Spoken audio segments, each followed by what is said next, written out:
But speaking of artists who, I guess the industry wanted to beef, but a beef was never there to have in the first place. Nas and 21 Savage collab on today is November 29th. So that song dropped at some point this evening. I think it's called One Mic, One Gun. Quick song, 2 minutes and 49 seconds, and it's Hit Boy produced, obviously. Like, dude, whatever this Nas and 21 like fake pseudo beef was, the real winner is Hit Boy. Cause like, bro, this guy cannot stop losing. I mean, stop winning, bro. Like, it's fucking insane how like any beat, dude, everyone's gonna sound good. So obviously we jump into the song, but the song is about like them almost like laughing at everyone, including us, for being idiots and even thinking that the comments that 21 Savage were remotely offensive, and Nas clearly being above all this shit. So what were your thoughts on the song itself? I mean, I was super excited. I thought it was a great moment, an example that these two gentlemen set, because there's always this rivalry between the old heads and the new heads, if you will. But the song itself I thought was really enjoyable. Hit Boy is my favorite producer of the new era. I feel like it's not even close right now. No, like he's godly, so versatile, and just great. He brings out the greatest aspect of every artist I feel like he works with. I know we're gonna get to Saweetie later, but the one song I love of hers he produced, and I'm like, this motherfucker can make a hit for anybody or a banger. Except for The Game. I think The Game is expected. How could I forget? Take what I said back.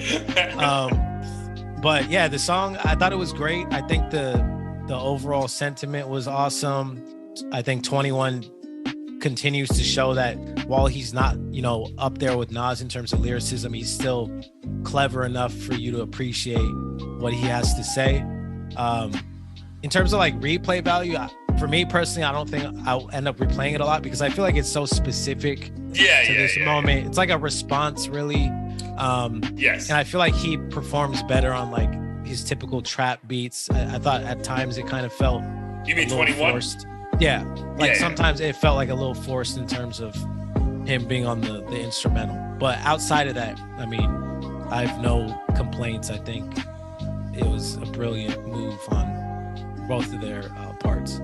Yeah, so I would agree with that. I think it's more like a phenomenal moment for hip hop, right? Because it goes against everything that we were just talking about other rappers, right? Like in modern day, you even utter a word that may be taken as disrespect, bro, I better not see you for a couple years. You know what I mean? And this was clearly the complete opposite of that, bro, because dude, we were saying like respect. Thank you for the engagement to everyone who commented on the TikTok and YouTube, but everyone was saying, this is fucking disrespectful. How dare 21 Savage? Who the fuck is he? And then, dude, this is literally Nas putting his arm around him and saying, no, bro, you're that fucking dude. Dude, if you wanted to make a comment, dude, don't even clarify it for me. Like, I already trust you, blah, blah, blah. So that was dope. And then honestly, bro, I think what it also brought out, it's like there's probably only like 2 other OGs that even have the capability of doing this, bro. Because like it's really just Jay-Z and Nas. Like, in all respect to him, LL Cool J could be offended by whoever rapper from today. Fam, if he even tried to jump on a record with a new rapper, it will look bad, bro. Yeah. It's like those videos of like the varsity basketball team that plays the alumni of like 40 years ago. You know what I mean? It's like, bro, like we get you were a star, but those shots aren't gonna work today. And I feel like that was the cool thing about this song is that Nas, it's very clear Nas is established on Mount Rushmore of hip hop, but dude, he can also do exactly, if not better, what people are trying to achieve today in music. So that was a cool part, but it also made me think it's like, bro, there's probably like maybe 3, like it has to be like Nas, Jay-Z, Raekwon, like that's about it, bro. You know what I mean? Like who else from that time, right? Because like even like Fat Joe is relevant today, but it's not because of music, bro. It's because of whatever business ventures, and he's keeping certain things alive, and he has his own podcast, blah blah blah. It's not because of fucking new songs or anything. So that was cool to hear, because like dude, Nas is that fucking dude still. Yeah, no, well said. Yeah, Nas is one of those guys I continue to enjoy hearing. Same with Jay-Z.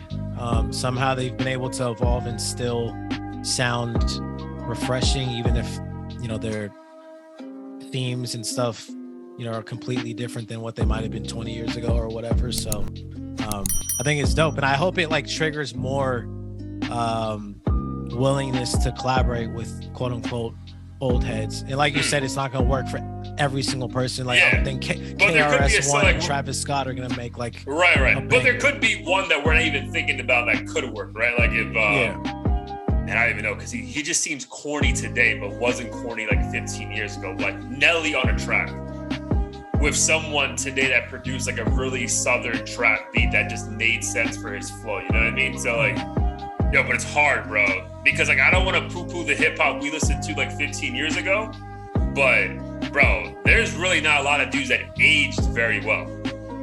Like obviously Lil Wayne, but like Lil Wayne was young when we were young. You know what I mean? Lil Wayne's like still young to me. Like I know he's been around forever, but he's young.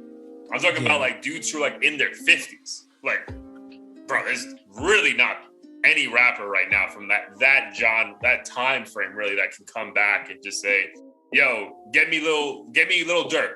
Let's make a song together. It's like, fuck, why? Yeah. Bro, like, why would we do this?